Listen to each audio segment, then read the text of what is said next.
Assalamualaikum warahmatullahi wabarakatuh. Ketemu kembali dalam ngobrol pagi. Semoga Allah mudahkan kita dalam kebaikan di jalan Allah. Alhamdulillah wa ni'matillah wa syukurillah. Asyhadu alla ilaha illallah wahdahu la syarikalah wa asyhadu anna Muhammadan abduhu wa rasulun nabiyya ba'dah. Rabbi shrah li sadri wa yassir li amri wahlul 'uqdatam min lisani yafqahu qawli. Alhamdulillah, segala puji hanya untuk Yang Maha Rahman dan Maha Rahim, yang pada hari ini kita masih diberikan kesempatan oleh Allah untuk bergerak dalam kebaikan di jalan Allah. Semoga kita semua menjadi hamba-hambanya yang takwa dan istiqomah hingga husnul khotimah. Amin ya Allah ya Rabbal Alamin. Salawat dan salam selalu terlimpah curahkan pada uswah dan junjungan kita Nabi Muhammad Sallallahu Alaihi Wasallam, para sahabat, keluarga, dan orang-orang istiqomah di jalannya. Teman-teman yang saya cintai karena Allah, hari ini kita akan coba kaji surat At-Taubah ayat 51. A'udzu billahi minasy syaithanir rajim. Bismillahirrahmanirrahim. Qul lan yusibana illa ma kataballahu lana huwa maulana wa 'alallahi falyatawakkalul mu'minun. Katakanlah Muhammad, tidak akan menimpa kami melainkan apa yang telah ditetapkan Allah bagi kami. Dialah pelindung kami dan hanya kepada Allah bertawakallah orang-orang yang beriman. Tema ini adalah tema penguatan akidah. Tema di mana kita harus menyongsong kehidupan dengan kekuatan ya Allah. Tema di mana kita harus kokoh dalam menapaki kehidupan. Untuk masa-masa saat ini, saya selalu memberikan motivasi-motivasi kepada seluruh teman-teman di sini untuk terus menguatkan diri dalam kebaikan di jalan Allah. Tak mudah menjadi orang yang istiqomah. Tak mudah untuk menjadi orang yang terus istiqomah dalam kebaikan. Ketika Allah sudah memberikan hidayah, maka hidayah itu wajib harus kita jaga. Proses penjagaannya banyak. Namun, ketika kita berhadapan dengan suatu titik masalah, maka secara otomatis terkadang ada rasa luka, ada rasa kecewa, ada rasa sedih, ada rasa yang memang tidak terima dengan keadaan ini. Dan inilah akhirnya kita bicara tentang takdir. Ketika bicara tentang takdir, maka takdir Allah adalah yang terbaik buat kita semua. Takdir Allah adalah sebuah konsep kehidupan yang harus kita terima sebagai seorang mukmin untuk menjadi hambanya yang takwa, untuk menjadi hambanya yang ikhlas, yang percaya bahwa ini yang terbaik yang Allah berikan buat kita. Teman-teman yang saya cintai karena Allah, ketika kita bicara konten yang namanya takdir, berarti kita siap tidak siap, mau tidak mau, kita wajib harus menerima keadaan apa adanya.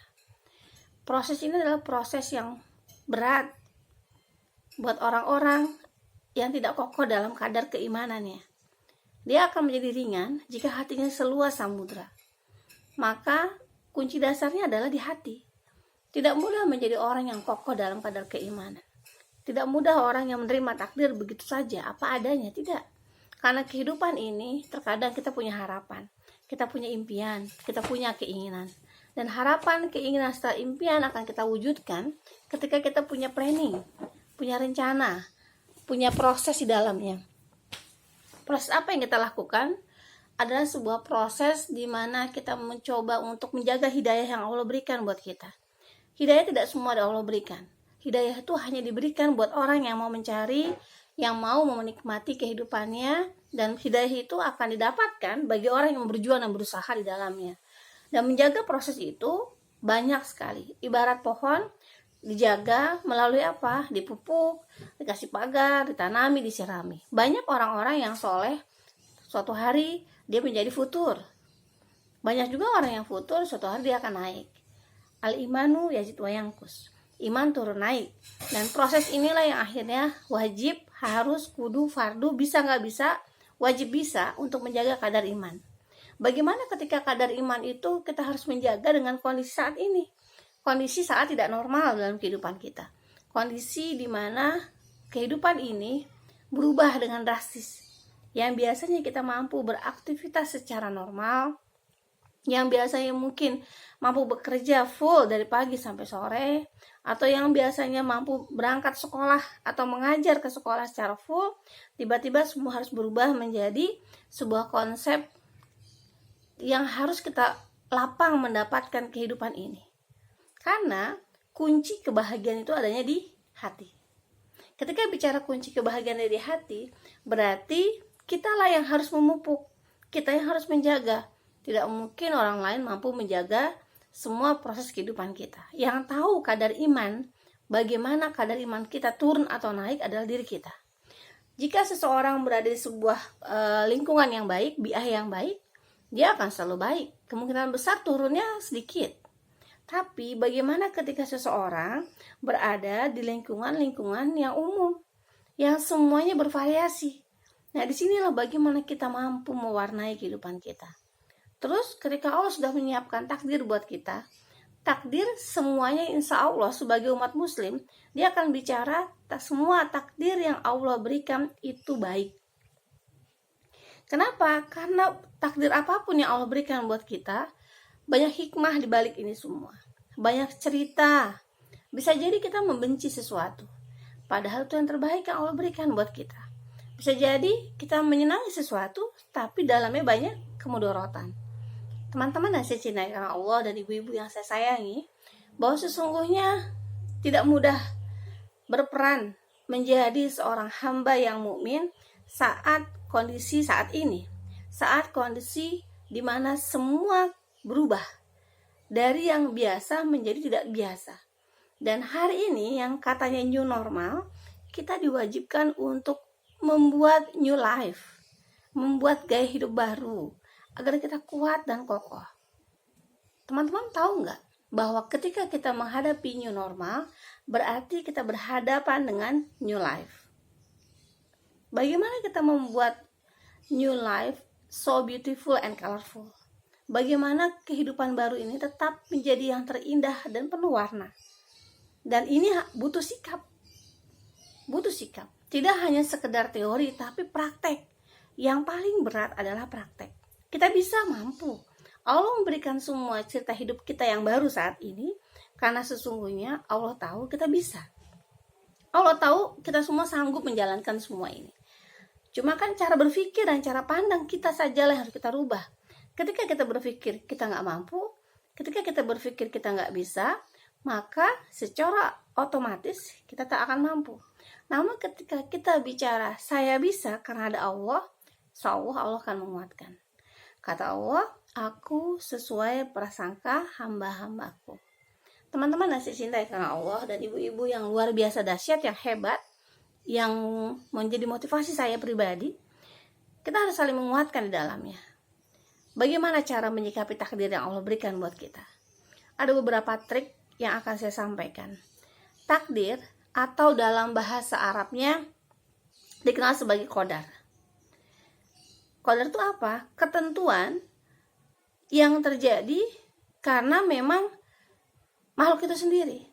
Kita yang memilih, yang kelak akan dimintai pertanggungjawaban oleh Allah Subhanahu wa taala. Dan kita bicara kondisi seperti ini, takdir itu bentuknya kuasa Allah. Takdir itu bentuknya kekuasaan Allah yang diterima dan diimani oleh seorang hamba yang mukmin. Ketika bicara kuasa Allah, maka kita bicara kekuasaan Allah dan kita wajib menerimanya secara keimanan dengan takwa. Takdir dapat terjadi dalam bentuk apapun, baik dalam kehidupan sehari-hari maupun keseharian. Dan apapun aktivitas kita, takdir kita mengikuti. Dan ingat, kita sudah ditentukan takdir hidup kita. Dan inilah yang akhirnya kita harus menerima, juga tetap harus ikhtiar. Gak ada menerima takdir saja tapi kita tidak ikhtiar. Teman-teman, sering kita melihat seseorang yang sedih ketika menghadapi kehidupan. Kemudian ketika bicara hal seperti itu, bagaimana pandangan Islam bahwa menyikapi dan menghadapi takdir yang seperti ini? Ketika seorang mengalami kesedihan, bagaimana kita memahami dan mengenal Allah? Bagaimana kita diberi kesempatan oleh Allah untuk meyakini bahwa ini yang terbaik? Kalau Allah berikan rezeki yang banyak, kemudian Allah berikan rezeki yang banyak, kemudian Allah berikan keluarga yang sakinah mawaddah warahmah, kemudian Allah berikan kehidupan yang dimudahkan oleh Allah, kita nyaman. Tapi bagaimana keadaannya bila sebaliknya? Maksudnya adalah ketika takdir yang Allah berikan pada kita tidak sesuai dengan keinginan. Ini menjadi dilema buat orang-orang yang tidak berusaha untuk merapat dengan Allah. Karena sesungguhnya proses merapatnya kita kepada Allah lah yang membuat kita kuat. Karena sekali lagi saya katakan, bahagia adanya di hati. Untuk orang beriman, bahagia itu cukup dengan dia menguasai kehidupan di hari ini. Itu insya Allah dia akan lebih ketenangan, akan diberikan ketenangan. Dan esok hari pun Allah sudah jamin. Kata Allah, kalau dari sisi materi, aku yang menjamin rezekimu dan rezeki anak-anakmu. Ketika kita bicara ke sana, maka bagaimana sikap seorang mukmin? Bagaimana sikap seorang mukmin dalam menghadapi takdir? Yang pertama adalah percaya. Percaya dulu bahwa sebagai orang yang beriman, kita harus percaya dengan sepenuh hati bahwa Allah memiliki rencana terindah dan terbaik buat setiap hambanya. Sekali lagi, Allah memiliki rencana yang terindah dan terbaik pada setiap hambanya. Dan takdir baik atau takdir buruk, dalam hal ini pasti semua menyimpan hikmah. Pasti di baliknya menyimpan suatu ibroh. Atau dalam hal ini ada sesuatu yang terbaik yang Allah berikan buat kita tanpa kita sadari. Dan inilah yang akhirnya ketika seorang hamba mukmin, seorang hamba yang mukmin menerima konsep takdir dengan lapang hati, maka dia akan menjadi seorang mukmin yang berakhlak mulia. Berarti percaya dulu ya, percaya yang pertama. Langkah berikutnya adalah mengimani. Ketika Allah telah menetapkan takdir kita, maka keutamaan iman dan Islam yang kita miliki adalah kita percaya dan kita mengimani takdir yang Allah berikan. Dalam hal apa? Itu disebutkan dalam rukun iman. Tidak ada orang yang tidak bisa menerima, tidak mau menerima takdir. Dia siap, tidak siap, mau, tidak mau, maka dia wajib menerima takdir yang Allah berikan. Dan ketika Allah memberikan sesuatu, pasti dia memberikan yang terbaik buat hamba-hambanya.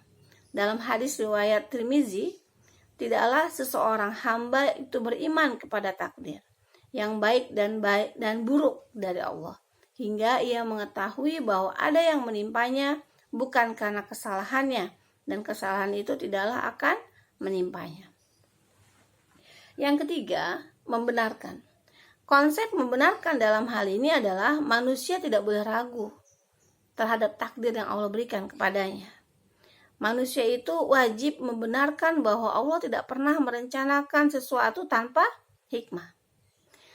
Allah tidak akan memberikan sesuatu tanpa sesuatu yang indah di balik ini. Dan kita membenarkan bahwa takdir apapun yang Allah berikan pada kita semua merupakan konsep kebaikan Allah dalam diri kita. Makanya disuruh untuk mengedepankan husnuzon, berbaik sangka. Karena kuncinya cuma satu, berbaik sangka. Ketika seseorang berbaik sangka kepada Robnya, maka kata Allah, aku sesuai prasangka hamba-hambaku. Teman-teman yang saya cintai karena Allah, ketika kita bicara konten-konten keyakinan dan husnuzon dalam diri ini adalah sebuah dasar kebahagiaan. The basic of happy. Untuk apa? Untuk kehidupan. Dasar untuk mendapatkan sebuah kebahagiaan adalah meyakini dan membenarkan dan menghusnuzonkan dalam setiap kehidupan kita. Berpikir positif. Keep positive thinking for everything. Ini adalah sebuah konsep dasar. Tetap berpikir positif. Apapun yang terjadi tetap berpikir positif. Karena pasti ada sisi baiknya. Yang berikutnya adalah tawakal. Apa tawakal? Tadi sudah kita bacakan ayatnya. Bahwa tawakal intinya adalah konsep menyikapi sebuah takdir dengan bertawakal. Maksudnya apa? Berserah diri kepada Allah setelah ikhtiar. Maksudnya, seorang hamba yang mukmin ketika mendapatkan sebuah musibah, maka akan bicara qalu inna lillahi wa inna ilaihi rajiun. Itu yang dipegang. Kemudian apa yang dilakukan? Secara horizontalnya, dia berusaha, berikhtiar. Secara vertikalnya, dia bermohon kepada Allah, meminta kepada Allah. Di mana? Di waktu-waktu yang terbaik yang Allah berikan buat dirinya. Dan tawakal itu akan menjadikan seorang hamba ridho dengan apa yang Allah berikan pada kita. Dan Allah pun insya Allah akan ridho terhadapnya. Berserah diri kepada Allah sepenuhnya. Bercurhatlah tengah malam, di malam hari. Di mana? Di atas sajadah kita, saat qiyamul lail kita. Maka Allah suruh kita bangun. Untuk bangun dan bangun. Untuk melegakan agama Allah. Untuk berserah diri, meminta apa yang kita inginkan. Dan ingatlah bahwa hanya Allah akan mengabulkan doa-doa kita. Tidak ada satupun manusia yang mampu mengabulkan doa-doa kita. Ingat itu baik-baik. Karena sesungguhnya cuma Allah lah yang mampu memberikan segalanya. Tawakal bukan hanya berserah dan berdiam diri, tapi dia wajib berusaha menguatkan dirinya. Ketika bicara tawakal, maka konsep dasarnya adalah menguatkan secara maksimal ikhtiar kita, maka Allah akan temani kita dengan hasil yang baik insya Allah.